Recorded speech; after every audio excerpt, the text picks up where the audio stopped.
Broadcasting from the heart of downtown Hollywood. This is SoFloRadio.com.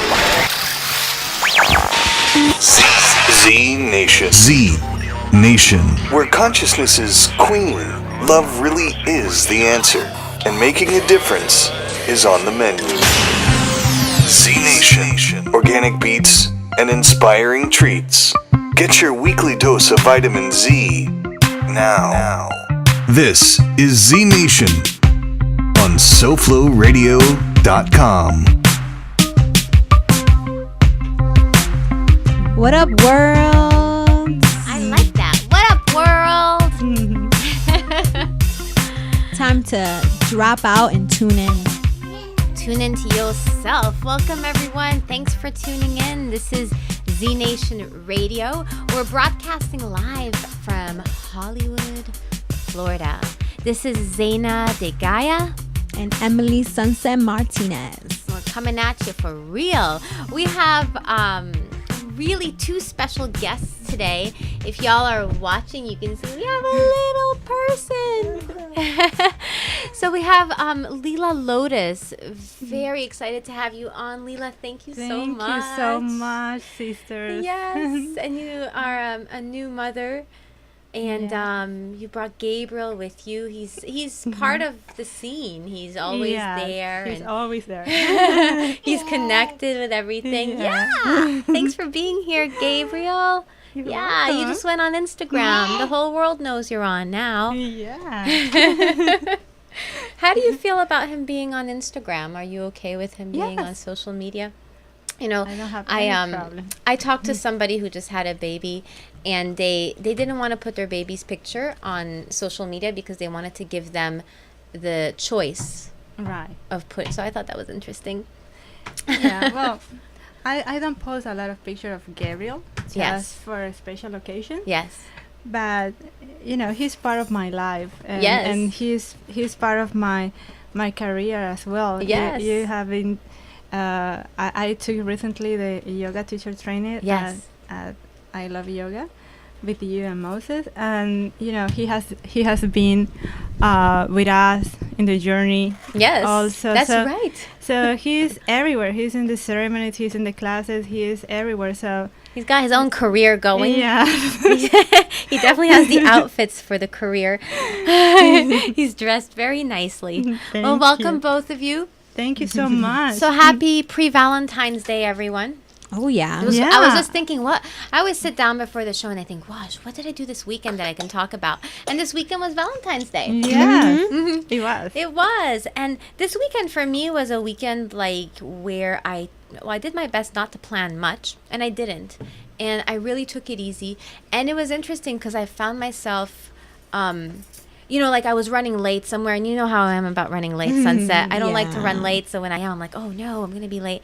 And this weekend, it was like okay to be late, and it was okay to slack off, and it was okay to do nothing. And it's so needed. It's so needed to take those pauses and not like have any outstanding promises to anybody or any commitments that I have to fulfill on, and just be free to be. And that's what I did. You know, I made food at home with my beloved, and I made dessert. I made a gluten-free chocolate cake with a lot of sugar. And I made a full-on, for the first time, I made an upside-down pineapple cake.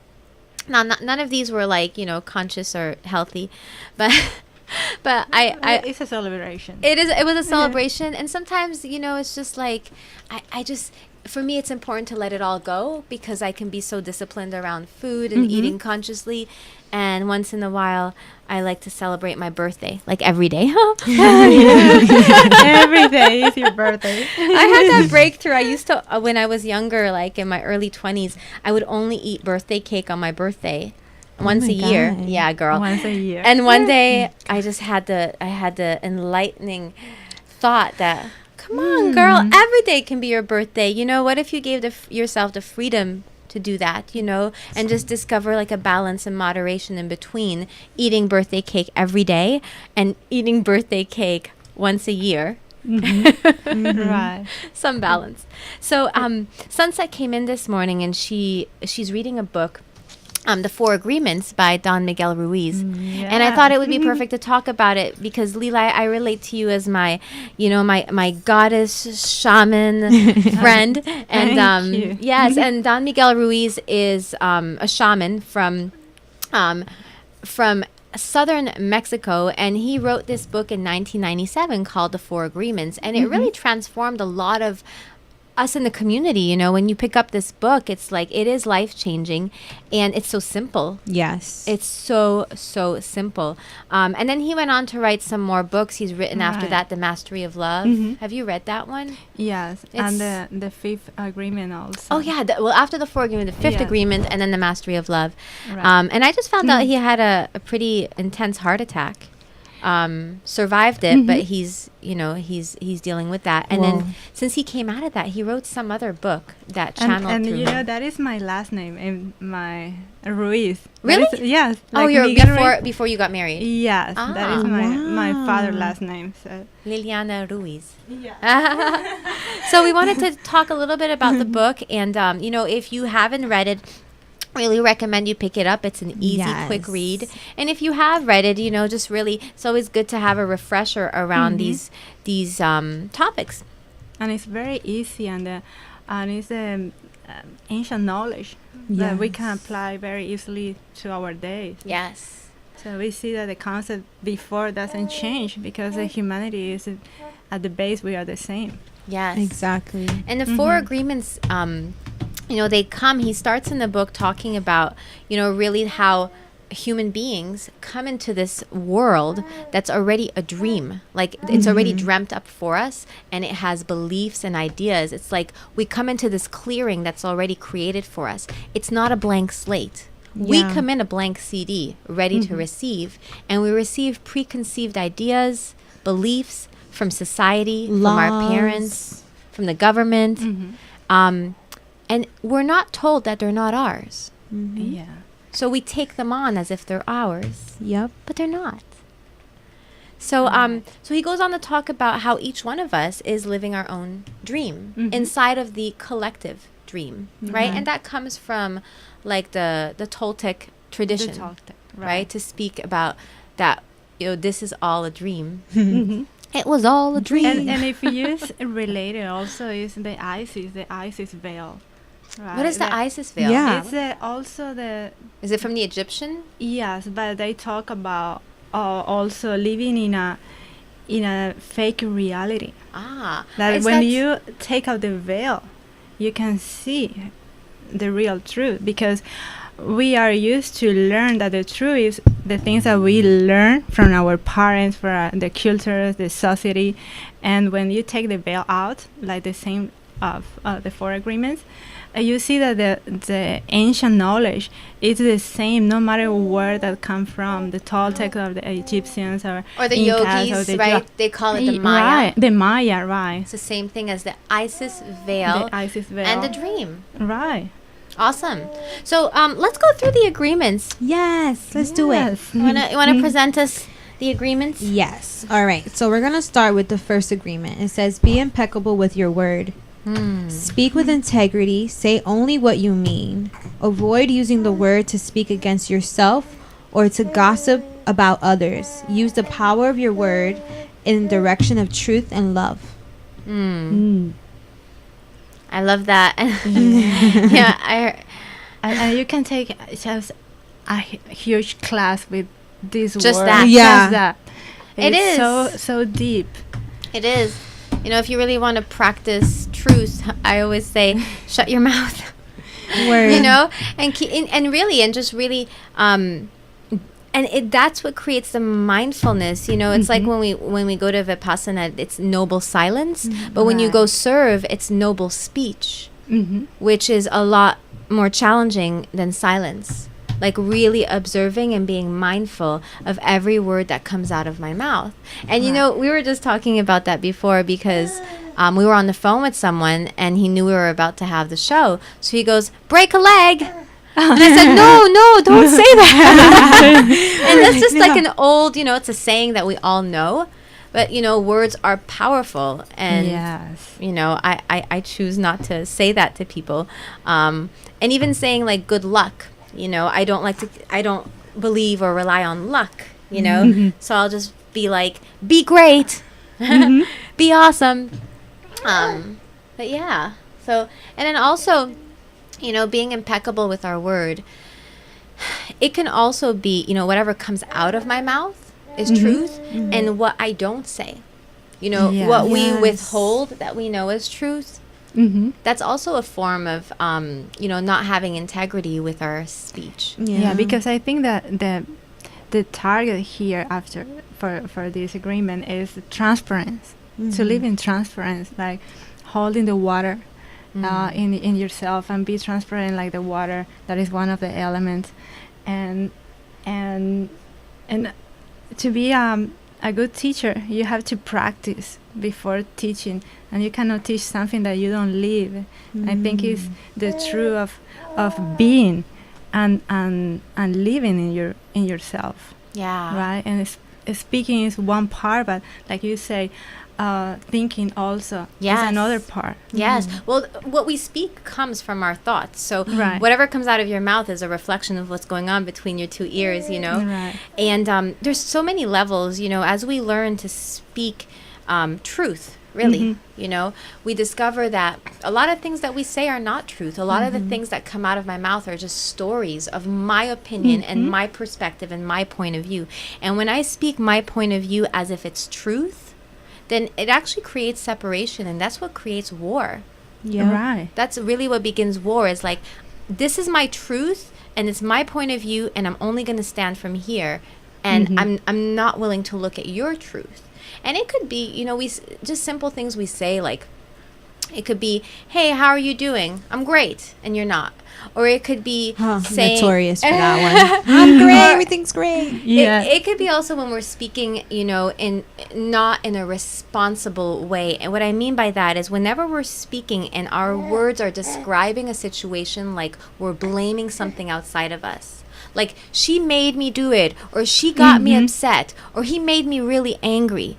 That is not impeccability with our word, because it's not the truth. And it's not taking responsibility. Yeah. Because you are deciding to feel in that way. Yeah. Right. And it's completely untruthful. But you have to have a level of awareness to realize that what you're saying is not truth. There's a certain point where he hurt me is truth. Until you realize nobody can hurt me without my permission. I chose to feel this way. I chose to be in the cycle of whatever it is I'm in right now. Yeah. And, it doesn't mean that you don't express your feelings. It could be like, somebody did something, and how it landed with me is, it landed like it was disrespectful, right? For me, it was disrespectful, because disrespectful is really an opinion, and it's different for everybody. Exactly. Right. So, but if that happens, it's important that I express that to the other person, right? But it's how I express it. So instead of coming like the old way of doing it is, you really hurt me. You did this and you did that. And then the new way, being impeccable, my word is, when you said that, what happened was I made it mean this. And this is where I went with it. And you know what? I'm pretty sensitive when people do that. Like when people speak to me like that, I want to be responsible that I'm really sensitive about that. Not to go into a story of my childhood and how my dad used to talk to me or whatever it is, but just being like knowing myself, like, and I'm really working on that. But, just be aware that when you speak to me, I'm still working on that trigger. Right. and that's very important when a good communication starting by I, like I feel, or I perceive. Yes. Or this is my perception. This is how it was for me. Right. And because like you said, when you start by you, the other person probably will feel attacked by the word. And we all grow up differently. Like, for instance, like you grew up in one place where you find disrespectful, where you find respectful, all that. It's going to be different from somebody else who grew up somewhere else. And I think it's like you said, like, this is how it landed with me. Maybe with you, it will land a different way. Absolutely. And it's just opening the door. And like, I'm learning that now. That's why I chose to read this book. And also our cultures. Yes. Yeah, yes, because very different. We come from Latin cultures, and you come from Lebanese, right? The cultures. We grow up also taking all these ideas and habits and belief of the culture. Probably one of my challenge for me was machismo. Machismo? Yeah. What's machismo? That's like when guys act like, like macho? Yeah, yes, there like you a go. macho man, right? Because in Latin culture that is like it's very normal. But overcome that to feel sure of yourself with men. Yes. And be respect by women. It's a challenge for a Latin girl, I think. And it's depends of the culture. Probably in Arabic culture they have another kind of challenge. It's very different. Or European cultures also, because they have the women are more like fighting for the rights, and sometimes men feel that they are like abused. It's the other side. It's sometimes. flipped. Yeah. And as soon as we speak that way, as soon as we speak in a way that's pointing the finger outside, we give away our power. Right. Absolutely. And the moment we turn the finger back and speak in terms of me and I'm responsible. I'm the creator of my reality, all of it, including your stuff and your stuff. Then I take my power back. And again, I'm the creator and I'm not the victim. Right.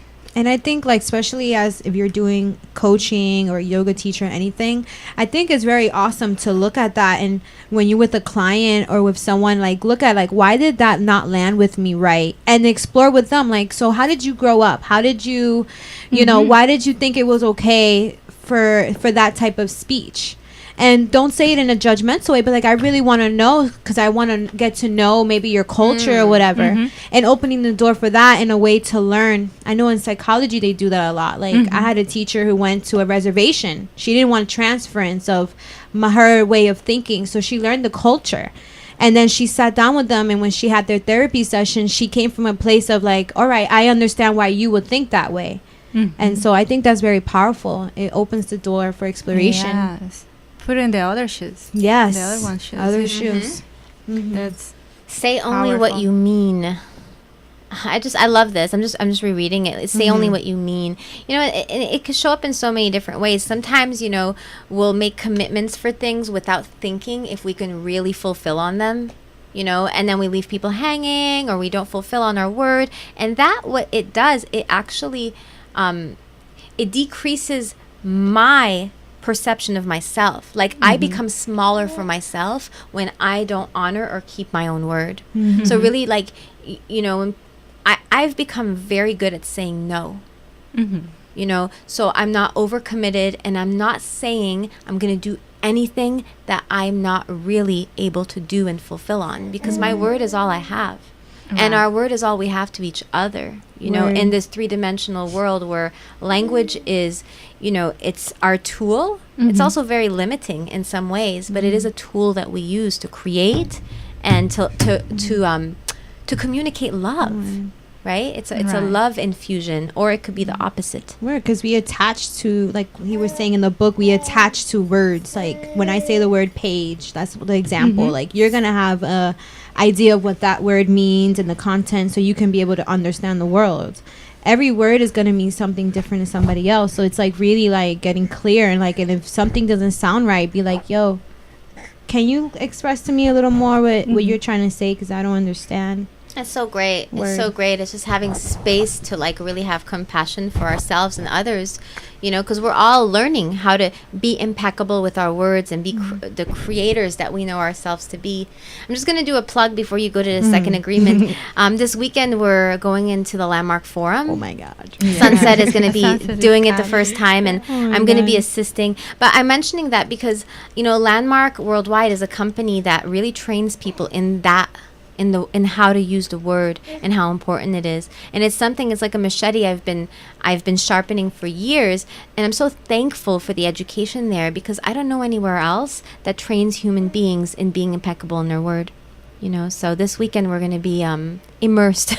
Oh my God, I'm excited. Powerful. Another like immersion. It's been a while. My last immersion was the teacher training, so I'm like excited to see like what's gonna come up again. Fun.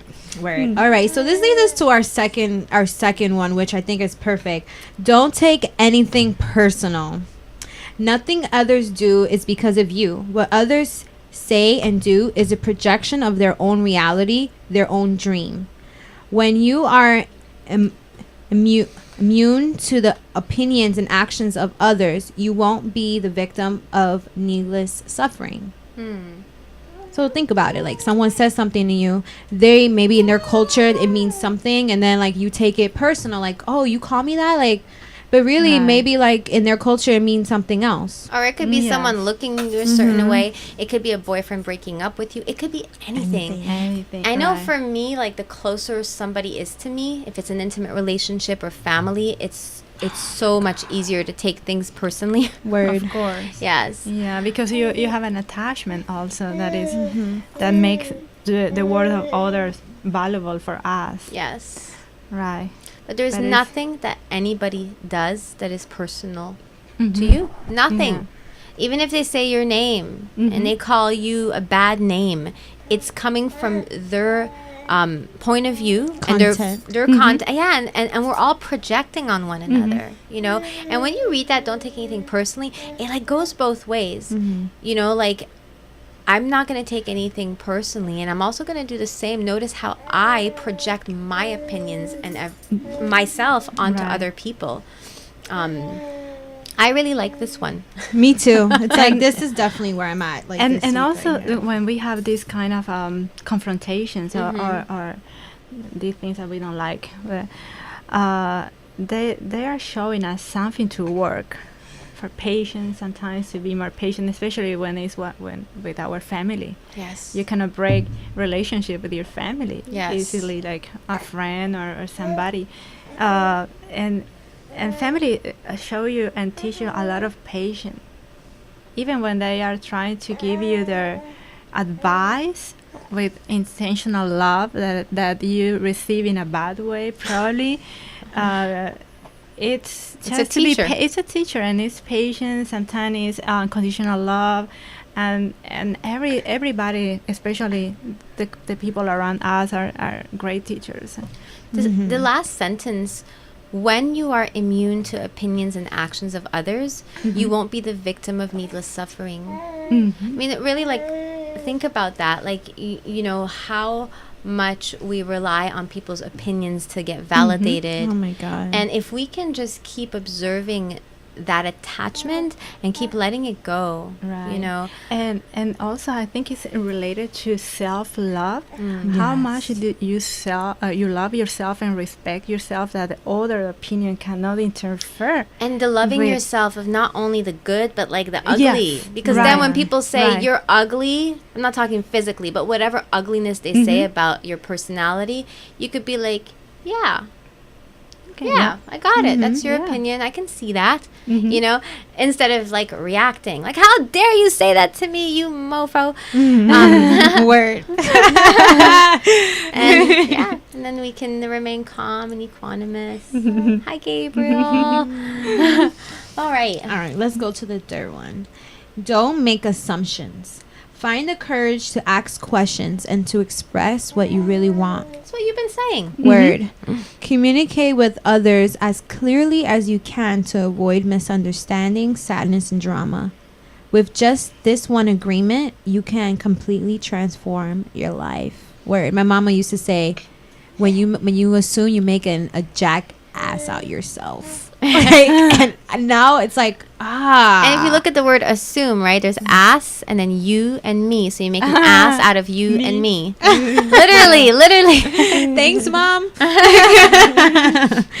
for teaching me that. But yeah, they, you know, you can see how they all blend together, you know, like, don't take things personally and don't make assumptions, and have the courage to like really have conversations that maybe make you uncomfortable. Have conversations that are awkward. get intimate. damn it. Yeah, and the Yes. more of these we Right. have, like, the more comfortable we are in the uncomfortableness of it. And really, that's how love, like, stays alive. That's how love grows. Yeah. Because when we have stuff in this space, you know, if something happens and we make an assumption and then we get upset about it. Sometimes we say something, sometimes we don't. And then it just builds up and builds up and builds up. And people are like, well, where did the love go? What happened? They stop having pillow talk. I call it the pillow talk. Pillow talk. It's all those little things, all the little taking things personally, making assumptions on top of each other till there's so much crap in the space that love is just buried underneath. Because love is always there, right? So good. Don't make an ass out of you and me. Word. Got that right. All right. Last one. Always do your best. Your best is going to change from moment to moment. It will be different when you are healthy as opposed to sick. Under any circumstance, simply do your best and you will avoid self-judgment, self-abuse, and regret. Oh my God. This one brings up a lot for me. Like, I just started getting into like all this spiritual stuff. It was just it's going to be a year. And for a couple months, I was so hard on myself because I'm used to like, I was a college student. I knew how that went. And so I knew.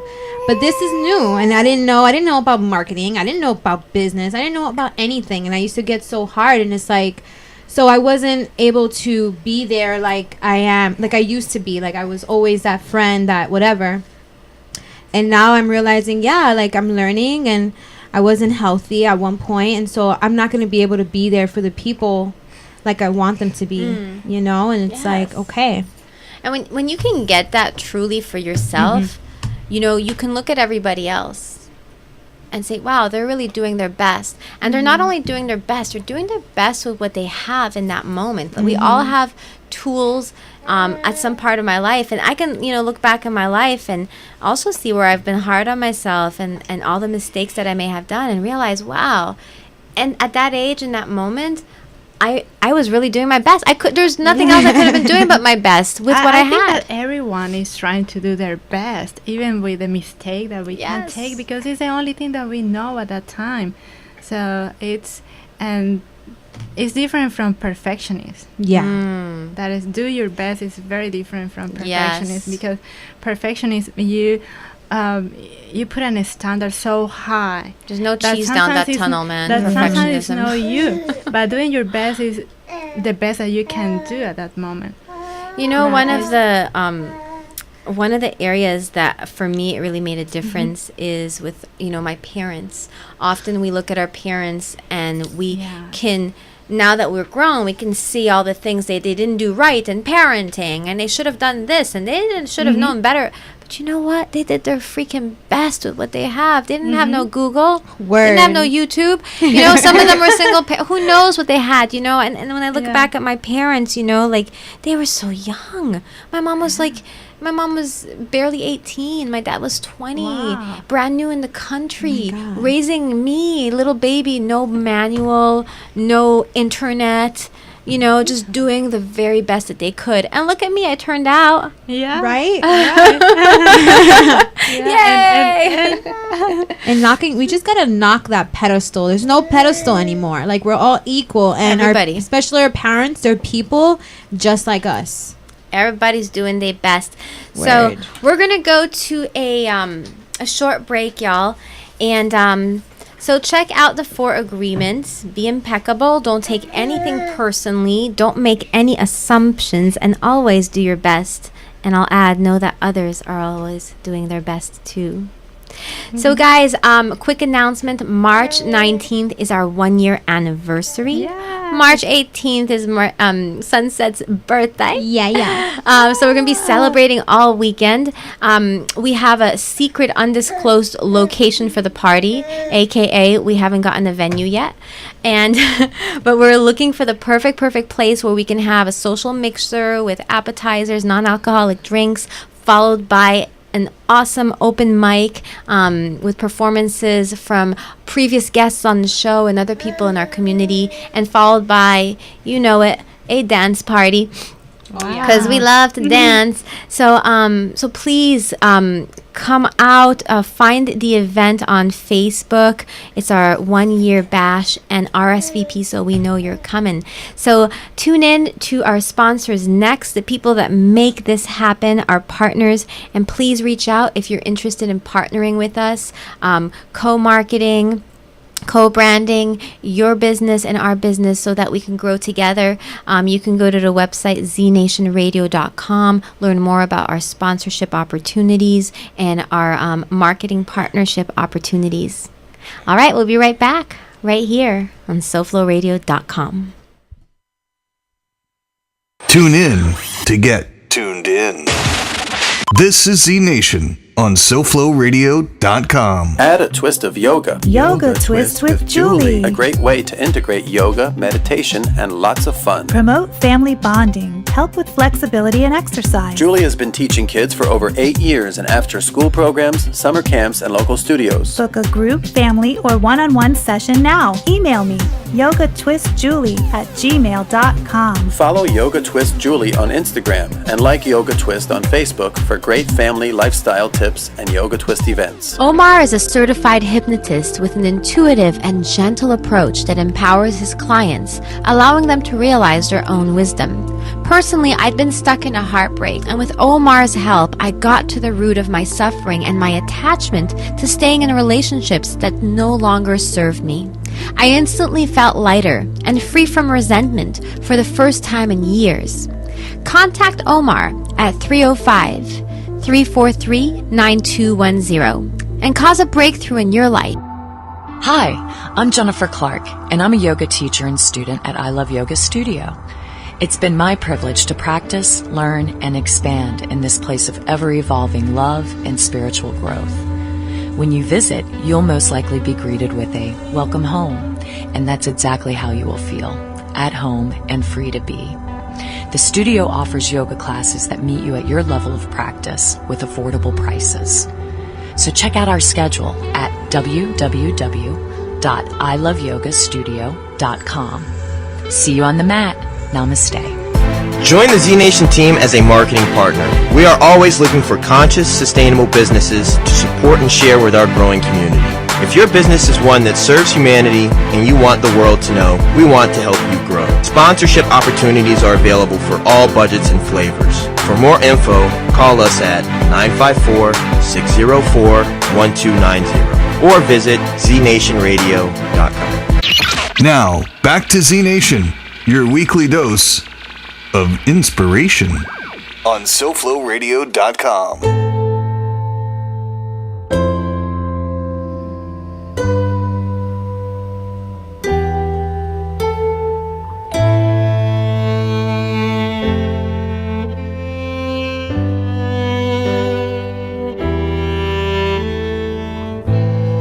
I am bountiful, blissful, and beautiful, bountiful, blissful, and beautiful I am. I am bountiful, blissful, and beautiful, bountiful, blissful, and beautiful I am. I am. I am. I am. I am. I am. I am bountiful, blissful, and beautiful. Isn't that appropriate for you being on the show, Lila? You're so bountiful and blissful. That's who you are to me, and beautiful. Thank you, Caesar. We are mirrors. Oh. And like, you know, I know that's like, you know, you empower women and men to be bountiful, blissful, and beautiful without saying a word. Oh, thank you so much. That's like who you be. Oh, welcome. So guys, this is Lila Lotus. She is a dear friend and sister. So excited to have you on the show. I'm so excited too. So you're also a shaman. You're a teacher, a yoga teacher, amongst other things. You're also a life and business coach. I also saw something about soul healing on your website. Yeah, You're like also like a spiritual healer. Yes, you're a spiritual healer. I guess that goes with shaman. And you're also a tarot reader. And you're a mother. Yes. Yes. An entrepreneur and a businesswoman.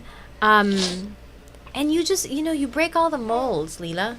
You show up however you want to show up, regardless of how people expect things to be, regardless of what titles and stereotypes people have. You show up authentic all the time. So thank you for being that for all of us. Thank you, for real.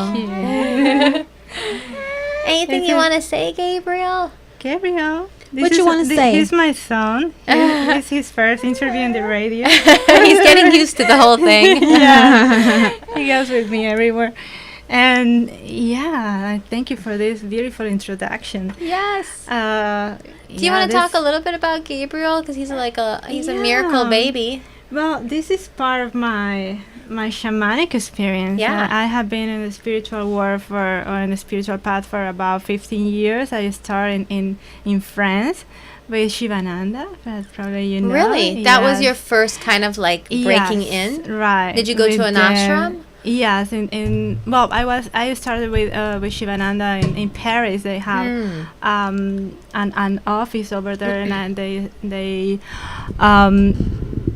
taught me meditation, yoga, and basically I went to look for this path to overcome stress, because at that time I was working in the business world at L'Oréal Paris.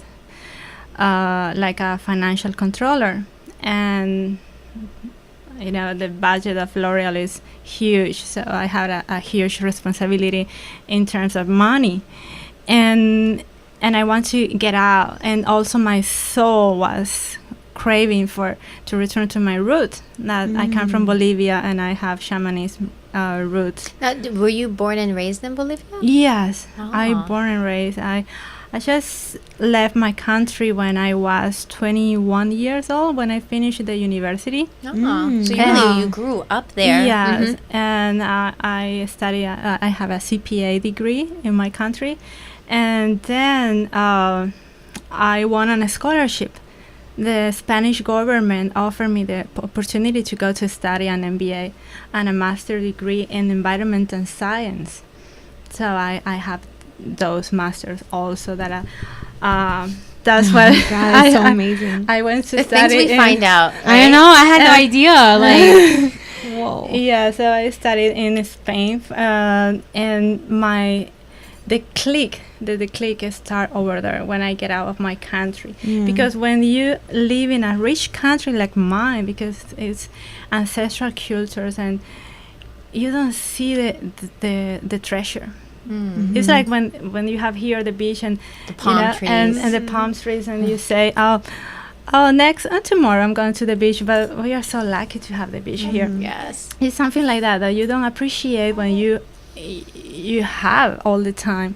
So when I was living outside, and people were just very interested about my country, the culture, and when I told them about my family, that they were in this ritual of shamanism, and helping people to get healed, they were saying, "Oh my God! So you come from a shamanic family?" And say, "Yeah." So when you were for me younger, was natural. like you practiced shamanism in your family? Actually, I haven't, but I have seen all these your grandparents? rituals and ceremonies and healing practice. My grandmother and my great grandmother were shamans, and my father has an aunt that she is 100 years old, and she's the last shaman of the family. And one day when I was in the middle of, after Spain, I moved to France. I got married with a classmate. That he is French, and a beautiful friend and my family, even if we are not together. And in Paris, I started to look for this route. My life was very successful in the business world. I got a good salary that allowed me to travel. So I visited like more than 50 countries. Wow. I don't know how many cities or places because I stopped to count after 200. Whoa. And that's the good thing, that I have a lot of vacation and good money, and I didn't have kids because I couldn't at that time. So we travel and my obsession or my passion to ancestral culture lead me to go to another kind of trips. It was not the typical tourist trip. I really wanted to explore the culture, the healers. And then my father lost this uncle in the war. Like, we had a war, Bolivia with Argentina. So at that time the aunt got lost, and after 50 years they found her, and she was alive. She was 98 years old. Wow. So, or probably less, and she was asking for me to go there. Wow. And my father says, you have to come. She wants to see you. She wants to teach you. She says that you are the last one. And I say, what is she talking about? I am in another way. I was in the meditation. I was with another kind of healers, another kind of guru. And then this situation put me back again to myself. Did you go back? Yes. And you went to see her? I didn't. She sent me to that's why my story with the shamans started, because she couldn't teach me at that time, because she cannot hear and she cannot see. So she sent me with somebody that in Bolivia. Yes. That she kept contact with. And apparently he was the son of one of the people that she worked with. And I went, and I went to live with them for 40 days in the Andes, in the mountains. And the things that I started my spiritual path because I first the stress, and also because I couldn't have babies. So it led me to this beautiful journey, and with sacred medicine that probably some people know. I can explain later if you want. And another kind of rituals that the shamans do, and also the fact to live with them in the mountains that is so sacred, very close to Lake Titicaca, made a real shift in my life and in my soul that go to my physical body. So when the shaman told me you are healed, I thought, okay, I'm gonna be in peace with this situation, but for a moment I thought that I was in peace. But the ego can can be very smart to let you think that you are healed, but I was not. So I went really like these onion layers, like taking all these beliefs that you are healed. But I practiced with this guru, with this other teacher, with this. No, everything was like trying to convince me that I was healed, but I was not. So they were deeply there, and some months later I got pregnant without any medication, and also with protection because my husband was so freaked out. He was scared because I started, after living with the shaman, I started to talk about having a baby, and I really wanted to adopt. I was not talking about having myself a baby, but more like adopting a baby, because I want to be mom. I wanted to be mom, and my husband started to really paying attention, and he decided to do a vasectomy, because he has 2 kids, and his life with the ex-wife and the 2 kids it's a challenge for him. It's he's learning to see that like a lesson, but for the moment he doesn't want more problems. He didn't want to have more problems. He's got 99 problems. And then it happened that I got pregnant, like no medicine and protection and everything, and it was like a miracle. And and then so Gabriel came in my belly. I explore. I was receiving some message from the spirit to tell me from a baby that he was talking me and saying, "Mommy, come to pick me up. I am in Egypt, or I am in Israel. I am in Nepal. I am in India." So I went to those places before having the baby, and it was a boy. So when I went to those places that the spirit was talking to me, I realized later that I was holding him. I was traveling his past life to bring his energy into my belly, to integrate all his knowledge, all his ancestral knowledge, to bring in my belly. And then when I come back here, after all this sacred trip that it was for him, but I didn't know at the time, I got pregnant. And how old is he now? He is 8 months. He's gonna be 9 months. 9 months ago. Yeah, and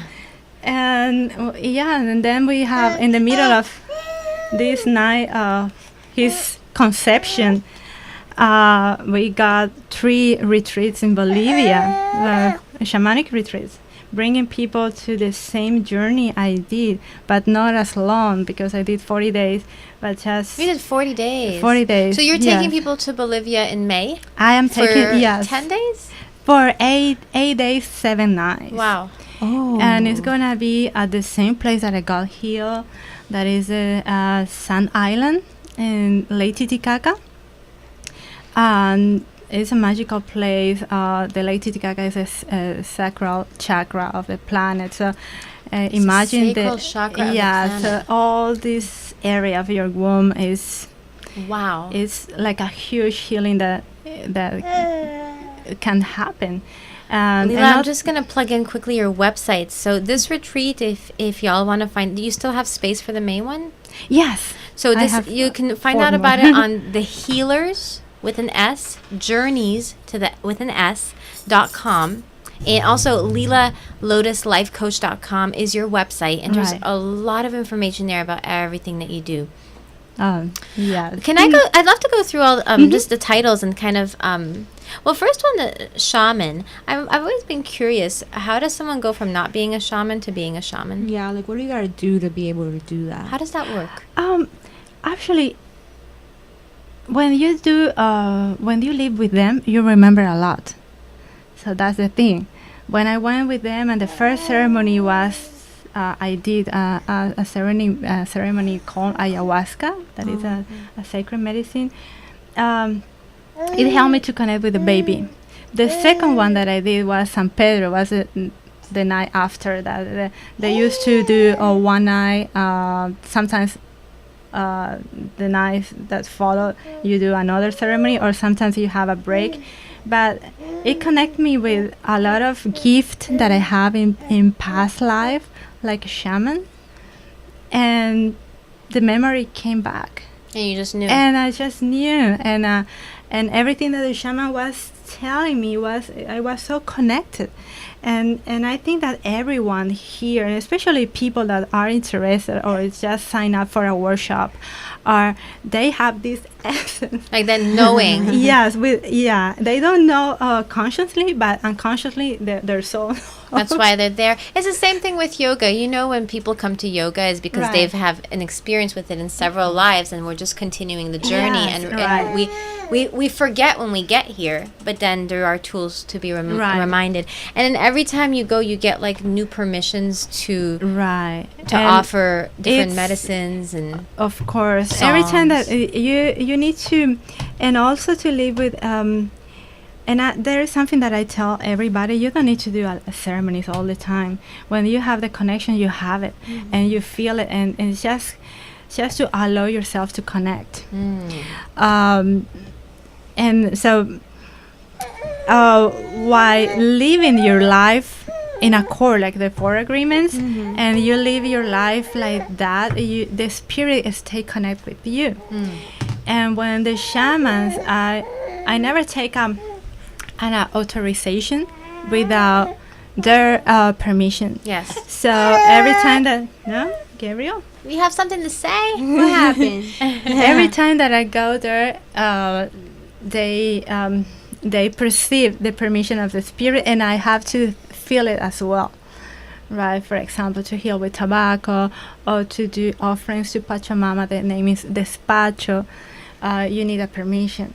And you go and you get the download, right, and then you bring it back here. Right, and that's what I bring it to my workshops here, like helping people to do these kind of rituals and these kind of healings. And now I am so excited because every time I go to Bolivia, there's like a new surprise. We want to go. I really would love to go with you, Lila. Yeah. I'm going to keep going down these the titles that you have. So I also would love to talk a little bit about the you do angel communication. So it's like you channel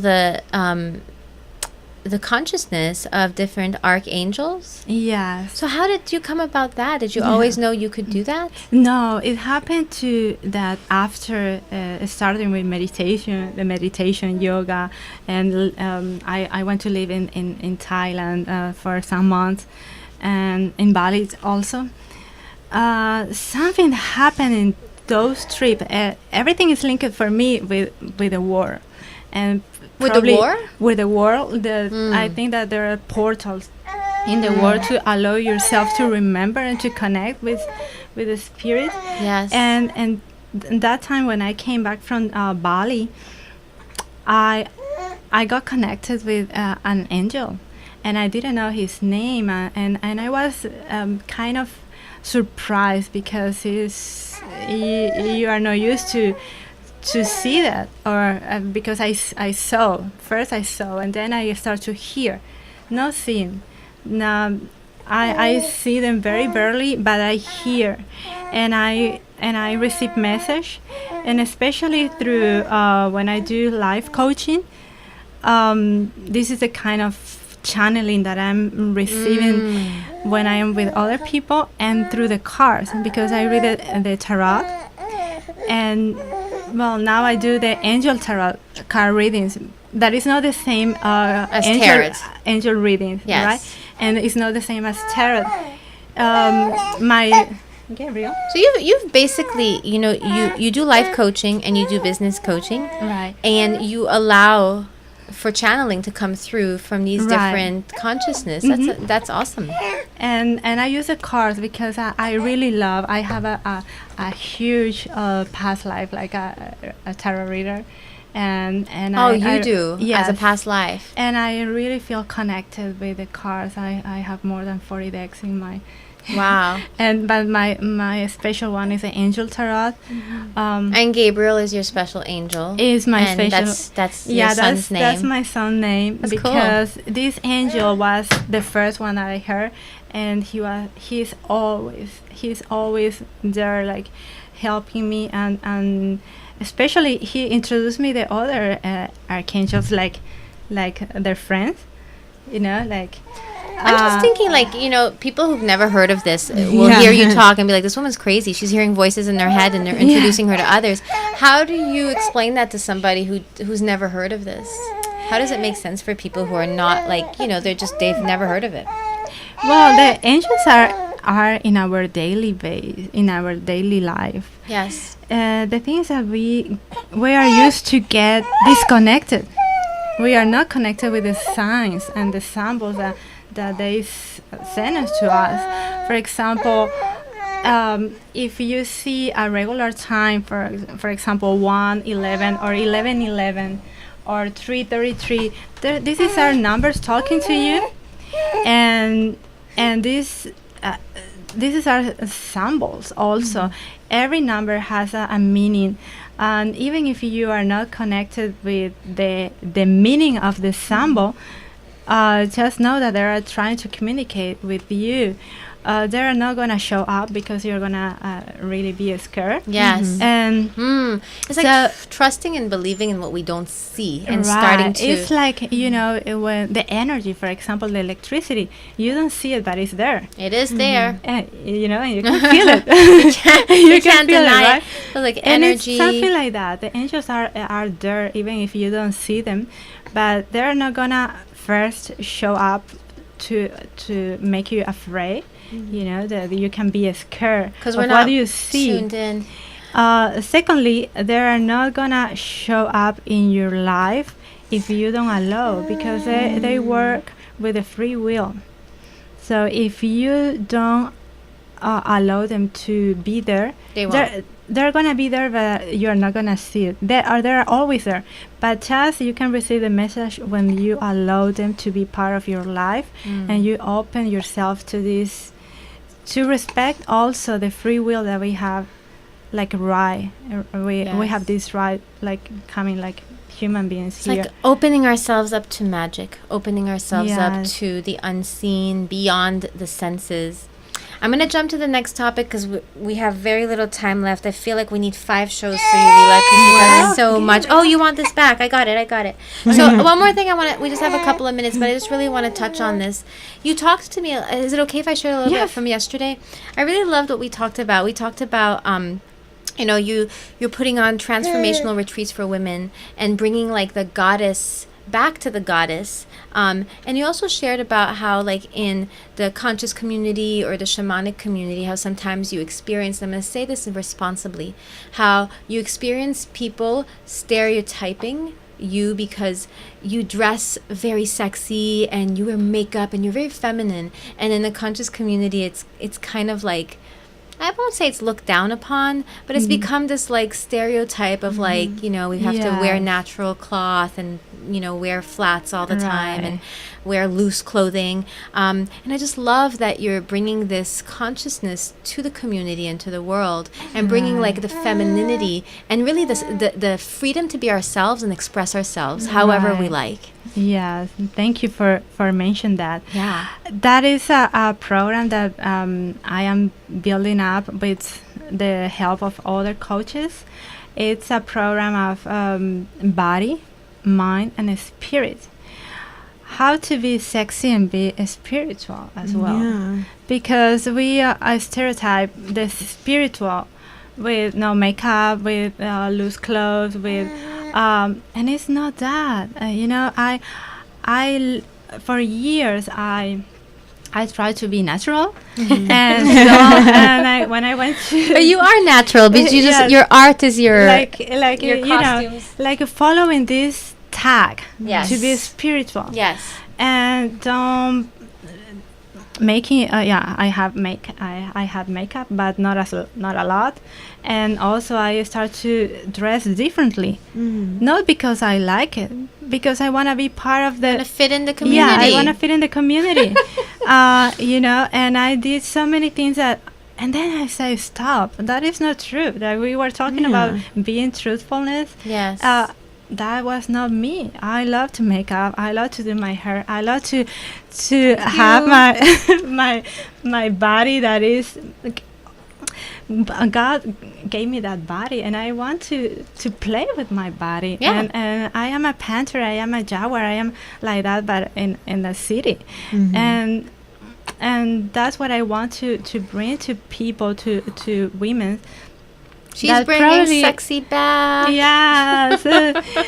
I know that there are other girls that they want to come and they don't dare because they feel ashamed to wear like that. Like to walk into a yoga studio with tight pants and heels. And heels. Or makeup. Isn't that interesting? It's like we are segregating. Like we're alienating other people. Other people that they want to be part.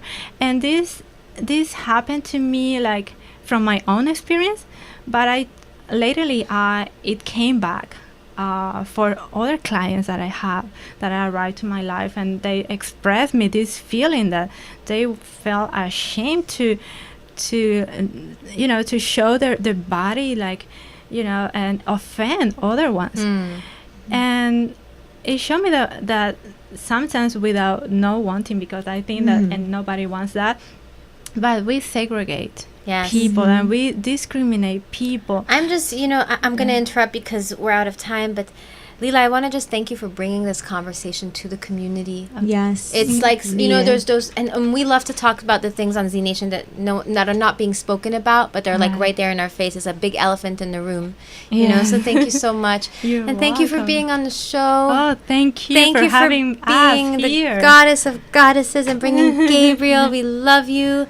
And we're just going to take 1 minute together and just take a breath. And bring all the gratitude and the love into our hearts. And know that when we hold this energy, this vibration of gratitude, when we hold this vibration of love within our presence, we are in the vortex. We are in our power. We are creators. So please, stay in the vortex. Do your best to keep your heart open. Don't take any freaking thing personally. Don't do it. Don't do it. And just be you, man. Just be you. We love you. Even with makeup. Yes. Peace But out. be you. Amigos. Namaste. Namaste. Good job, Gabriel.